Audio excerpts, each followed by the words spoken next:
ओम श्री गुरुवे नमः।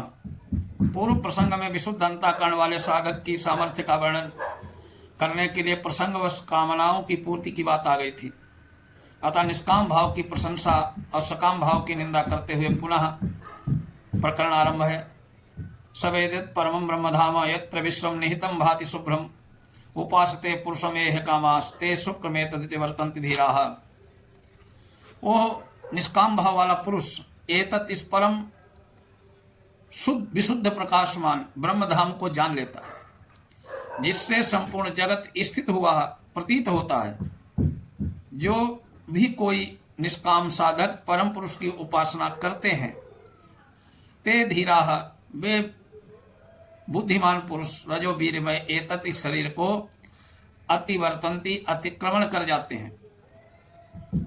कामान या कामयते मन्यमानः स कामाभिर्जायते तत्र तत्र पर्याप्त कामस्य कृतात्मनिस्त्वी हैव सर्वे प्रविलीयन्ति कामः। जो भोगों का आदर देने वाला है, जिसकी दृष्टि में इहलोक और परलोक के भोग सुख हेतु हैं, वही भोगों की कामना करता है। नाना प्रकार की कामनाओं के कारण ही जहाँ जहाँ भोग उपलब्ध हो जा सकते हैं, वहाँ वहाँ कर्मानुसार उत्पन्न होता है। परंतु जो भगवान को चाहने वाले, भगवान के प्रेमी भक्त पूर्ण काम हो गए हैं, इस जगत के सब भोगों से ऊब गए हैं। उन विशुद्ध अंतःकरण वाले भक्तों की समस्त कामनाएं इस शरीर में ही विलीन हो जाती हैं। स्वप्न में भी उनकी दृष्टि भोगों की ओर नहीं जाती, फलता उन्हें शरीर छोड़ने पर नवीन जन्म धारण नहीं करना पड़ता। वे भगवान को पाकर जन्म मृत्यु के बंधन से सदा के लिए छूट जाते हैं। नायमात्मा प्रवचन लभ्यो न मेधया न बहुना श्रुतेन इमे वैश वृणते तेन लभ्य तस्यैव आत्मा विवृणते तनुस्वाम। इस मंत्र में बात समझाई गई है कि परमात्मा न तो उनको मिलते हैं जो शास्त्रों को पढ़कर लक्ष्यदार भाषा में परमात्मा तत्व का विवेचन करते हैं, न तर्कशील बुद्धिमान मनुष्यों को ही मिलती है जो बुद्धि के अभिमान में प्रमत्त हुए तर्क के द्वारा विवेचन करके समझने की चेष्टा करते हैं। न उनको मिलते हैं जो परमात्मा के विषय में बहुत कुछ सुनते रहते हैं। वे तो उसी को मिलते हैं जिसको वे स्वयं स्वीकार कर लेते हैं, और वो स्वयं उसी को स्वीकार करते हैं जिनके लिए उत्कट इच्छा होती है, जो उनके बिना रह नहीं सकते, जो अपनी बुद्धि और साधन पर भरोसा न करके केवल उनकी कृपा की ही प्रतीक्षा करता रहता है। ऐसे कृपा निर्भर साधक पर परमात्मा कृपा अवश्य करते हैं।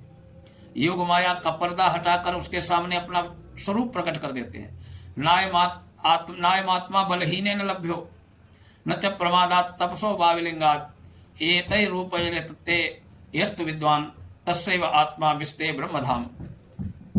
इस प्रकरण में बतलाए हुए पर आत्मा रूप पर ब्रह्म परमेश्वर उपासना रूप बल से रहित मनुष्यों द्वारा नहीं प्राप्त की जा सकती। समस्त भोगों की आशा छोड़कर एकमात्र परमात्मा की उत्कट अभिलाषा रखते हुए निरंतर विशुद्ध भाव से अपने इष्ट देव का चिंतन करना, यही उपासना रूपी बल का संचय करना है। ऐसे बल से रहित पुरुष को वे नहीं मिलते हैं। इसी प्रकार कर्तव्य त्याग रूप प्रमाद से भी वो नहीं मिलते हैं। सात्विक लक्षणों से रहित संयम रूप तप से भी वह किसी साधक द्वारा प्राप्त नहीं किए जा सकते।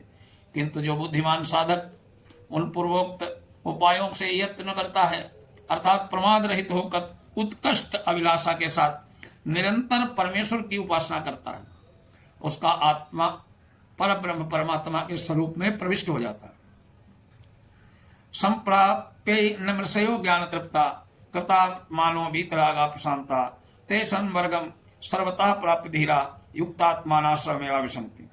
वे विशुद्ध अंतःकरण वाले सर्वथा आसक्ति रहित महर्षिगण उपयुक्त प्रकार से परब्रह्म परमात्मा को भांति भांति प्राप्त होकर ज्ञान से तृप्त हो जाते हैं। उन्हें किसी प्रकार के अभाव का बोध नहीं होता। वे पूर्ण काम परम शांत हो जाते हैं।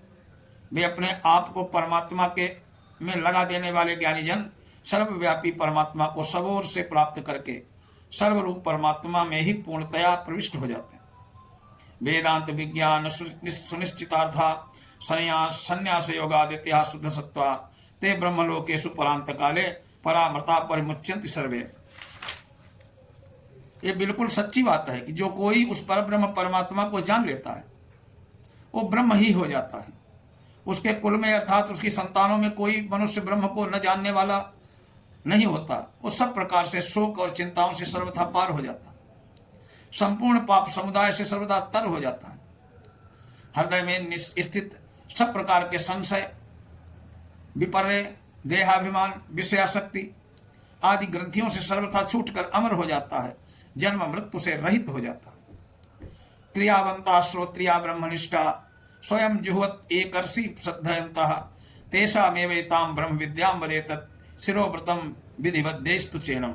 जिसका जिस उपनिषद में वर्णन हुआ है उस ब्रह्म विद्या के विषय में बात ऋचा में कही गई है कि जो अपने वर्ण, आश्रम और स्थिति परिस्थिति के अनुसार निष्काम भाव से यथा योग्य कर्म करने वाले, वेद के यथार्थ अभिप्राय को समझने वाले, परब्रह्म परमात्मा की उपासना करने वाले उनके जिज्ञासु हैं, जो स्वयं एक ऋषि नाम से प्रसिद्ध प्रज्वलित अग्नि में शास्त्र विधि के अनुसार श्रद्धा पूर्वक हवन करते हैं। जिन्होंने विधि पूर्वक ब्रह्मचर्य का पालन, व्रत का पालन किया है, उन्हीं को ब्रह्म विद्या बतलानी चाहिए। एतैत सत्यमृचिंगरा प्रोवाच नैतच्चेण व्रतोधीते नमः परम ऋषिभ्यो नम परम ऋषिभ्यो। उस ब्रह्म विद्या रूप इस सत्य का पहले महर्षि अंगिरा ने उपयुक्त प्रकार से शौनक ऋषि को बतलाया। जिसने विधि पूर्वक ब्रह्मचर्य का व्रत का पालन नहीं किया हो वो उसे नहीं पढ़ पाता, अर्थात इसका गूढ़ अभिप्राय नहीं समझ पाता। परम ऋषियों को नमस्कार है, परम ऋषियों को नमस्कार है। इस प्रकार 2 बार ऋषियों को नमस्कार करके इस मुंडकोपनिषद की को संपूर्ण किया जा रहा है। द्वितीय खंड संपूर्णम। भद्रं कर्णेभिः शृणुयाम देवा भद्रं पश्येमाक्षभिर्यत्रैवाः स्थिरैरङ्गैस्तुष्टुवागुं स्वस्तिनोभिर्विषये देवहितं जदायुः। स्वस्ति न इन्द्रो वृद्धश्रवाः स्वस्ति न पूषा विश्ववेदाः स्वस्ति नस्तार्क्ष्यो अरिष्टनेमिः स्वस्ति नो बृहस्पतिर्धातु। ओम शांति शांति शांति। अगले वीडियो में विषय होगा मांडूक्योपनिषद का। तब तक के लिए नमस्कार।